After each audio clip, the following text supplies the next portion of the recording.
How's it going, ladies and gentlemen, and welcome to a brand new episode of the Strictly Nintendo podcast where I just want to take a moment and talk about Donkey Kong Country.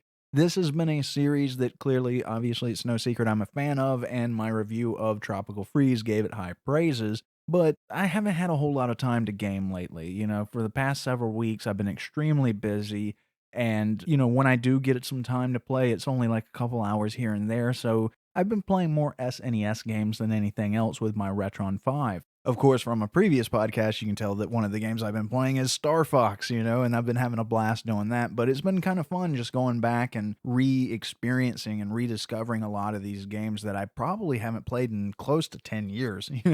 I'd gone through a whole lot of different games on the SNES and been playing a lot of them. And I'm going through the cartridges the other night and I come across Donkey Kong Country. And then I'm going through the rest of the cartridges and I come across Donkey Kong Country 2 and I'm like, "Oh, this has to happen." So I boot up the Retron and start playing and it takes a little bit for me to get into the game because obviously I'm a little rusty. I don't think I've sat down and really played a lot of SNES in several years, and Donkey Kong Country, it could be close to 10 years since the last time I played it. But the funny thing is, one of the things that dawned on me from the get-go was as I'm playing the original one, just how little this series has changed.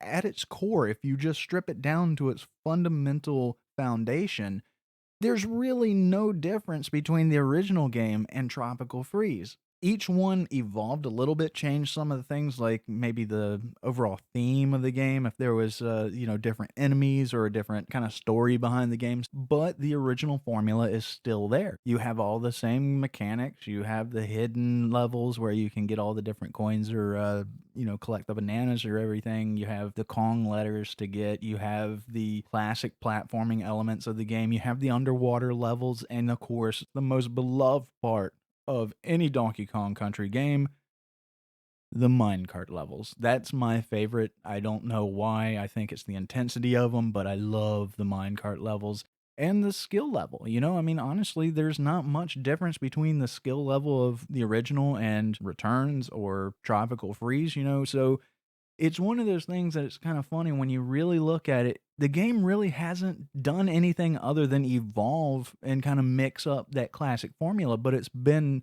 so to its roots and so traditional throughout the lifespan of that series. Very much like Pikmin. You go and play the original Pikmin after playing Pikmin 3. That was one of the things that's like in my review of Pikmin 3. I'd said I'd never played a Pikmin game before, but it quickly found a place in my heart. It's such an endearing game and so fun. And then I go and I find the original game and I play it, and I immediately felt at home. I felt like I already had been playing this game for years. I kind of like that. And that's one of the interesting things about Nintendo games. Somehow they're able to pull that off. Somehow they're able to get those core mechanics and just like this overall captivating or endearing elements of the games just solidified. And it's something that from the original game, like Donkey Kong Country, to the latest version, Tropical Freeze, while they're all very similar, it still has that quality of capturing you and drawing you in, and it's a blast, and for some reason, at least to me, it doesn't get old, and I don't know how Nintendo pulls that off. They're one of the only developers, I think maybe Platinum would be the only other developer off the top of my head that I can say I don't get sick of their core fundamentals. It's like if you play Bayonetta, and then you play Wonderful 101, and then you play Metal Gear Rising, all of these games, they have that quintessential platinum combat system. It's a platinum game, but it's great. It's done well. There's not many developers out there that I can call off the top of my head who have the ability to have that foundation, that core fundamental that is uniquely theirs or uniquely that series, and they can kind of just tweak it and evolve it, but not really expand upon it too much or go way outside the box. They can keep it into that nice pathway of this is the journey of this series, and this is just, it's it.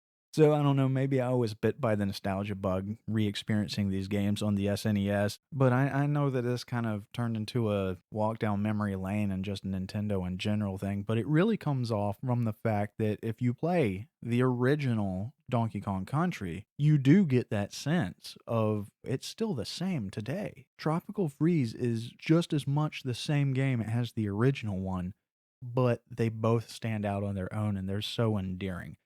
However you can get it, if you can get the original game, I highly recommend playing it. It's such a blast. You know, you have the great music, the endearing characters, all the familiar mechanics and overall elements of the game, and just experiencing the roots of this series. It's something that, at least for me, rediscovering it just reminded me why I love this series and brought me more respect on just how it can stay so similar, so familiar throughout the course of the life of this series and not get boring.